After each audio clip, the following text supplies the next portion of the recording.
જવા દો ભાઈ, આપણે છે ને ગરમીનું હેરાન થવાનું થતું જ ન. જવા રિક્ષા લઈને જ આવી ગયો, આગળ એસી ભરીને ટાઢું થઈ જવાનું છે. સહજાનંદ ઇલેક્ટ્રોનિક ચાલો આવી ગયો, ઉભા રહીજો ભાઈ. બસ લો, હા હા હે સહજાનંદ ઇલેક્ટ્રોનિક. એલા ભાઈ, ગરમીમાં હેરાન થવાનો આ સમય નથી. અત્યારે રિક્ષા લઈને હું તો ભૂગી ગયો તો સહજાનંદ ઇલેક્ટ્રોનિક્સમાં, પણ એલા આ લોકો એસી નો જબરો સ્ટોક લાવ્યા છે. બહાર હોતન થપ્પા મારી દીધા છે.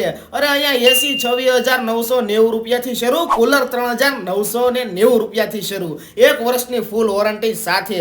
અરે higher, IFB, blue star, Hitachi, Mitsubishi, cruise, Lloyd જેવી તમામ કંપનીના એસીની વિશાળ રેન્જ છે. અને હા, ક્રેડિટ કાર્ડ પર 5% થી લઈ 15% સુધીનું કેશબેક પણ મળવાનું છે. બાકી જૂની એસી અને જૂનું કુલર લાવી અને નવું લઈ જાવ એવી જોરદાર ઓફર પણ છે. અને હા, અહીંયાથી તમને એસી, ટીવી, ફ્રીજ, વોશિંગ મશીન જેવી ટોટલ ઇલેક્ટ્રોનિક્સ પ્રોડક્ટ 0% સરળ હપ્તે મળવાની છે. એટલે ઇલેક્ટ્રોનિક્સ પ્રોડક્ટની ખરીદી કરવા માટે પહોંચી જાજો મોટા વરાછામાં 10 વર્ષથી જૂના અને જાણીતા સહજાનંદ ઇલેક્ટ્રોનિક્સમાં.